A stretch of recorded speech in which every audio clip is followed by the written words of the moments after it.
does it mean to be in love? With the understanding that I've gained from A Course in Miracles, I now find myself loving and feeling loved, now more than ever. Way beyond romance, being in love is the absence of fear, knowing that I'm accepted as myself, and experiencing a solid connection with every living being. It's a feeling of gratitude, of joyfulness, and of peace. When I give love in some form, respect, kindness, affection to someone else, we both are blessed with more love. The miracle we keep referring to is the love in any thought, feeling, or action. And it's only a choice away. In the past, I didn't fully comprehend how my tricky ego uses fear to make me miserable. Being in fear causes feelings of separation and aloneness, feelings of not having enough, not being enough, and guilt for things of the past. It's characterized by rationalization as well as projection.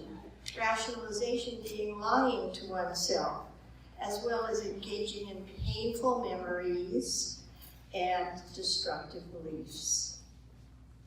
Fear shows itself as resentment, self-pity, judging, blaming, hating, holding grudges, greediness, and vengeance, just to name a few of the faces of fear.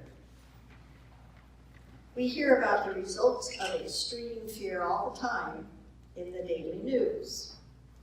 Extreme or not, when we have allowed fear to rule our perceptions, thoughts, and actions, we have chosen hell when we could have chosen heaven. Granted, staying out of fear in today's world is not easy. A Course in Miracles is basically a deeply spiritual mind training path to help us choose love rather than fear, to live in heaven instead of hell, to choose the light that erases darkness. The Course helps me to be aware of how conditioned to be fearful, and I have been, and how I can decide to see things differently, moving into love and inner peace. Reading the Course every day and attending our group sessions every Sunday here has been an enormous blessing in my life. I really realized that the force of love is real. It's the greatest power in the universe. It's the greatest power in existence. Yet it's invisible. Love is spirit, and that's the name I prefer to call it instead of the name God, because it just makes more sense to me. This spirit, that is love, surrounds and permeates us at all times, connecting our spirits in unity with each other and to the Great Spirit. All is one.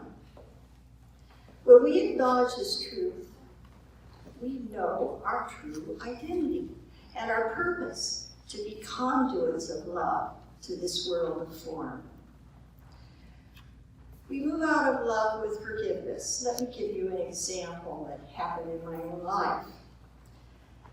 A few months ago, I got a phone call from my first husband, and he wanted to know something about a mundane matter, ostensibly, and then he suddenly said, "You know, Gerry, I've been thinking a lot about the past."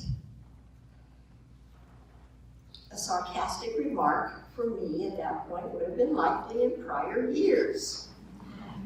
But instead, with Spirit's guidance, love came rushing in. I said, me too. There are so many wonderful things that you and I accomplished and experienced. And I keep those in my heart, and I let everything else go.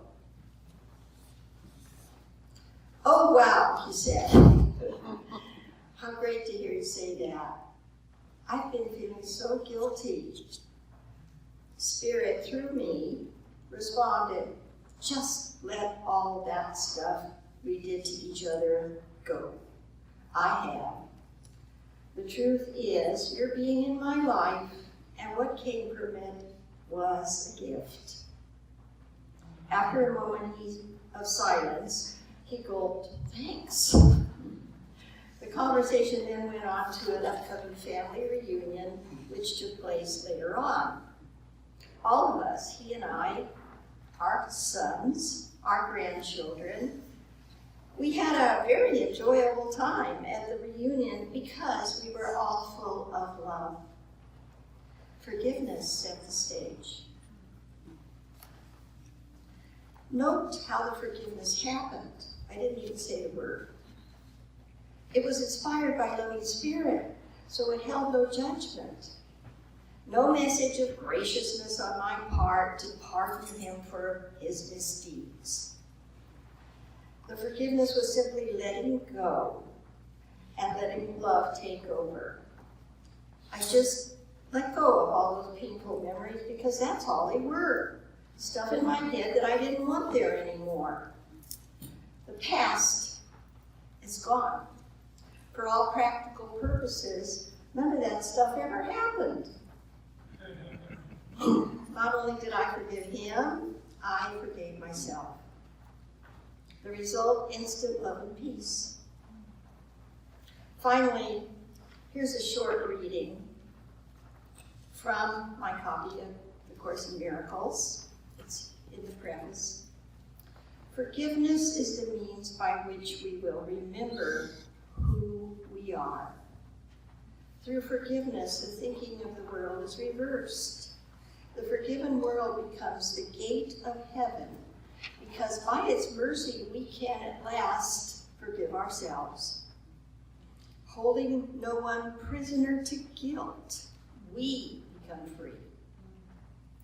May you choose to live in love, peace, and freedom in this holy instant and forevermore.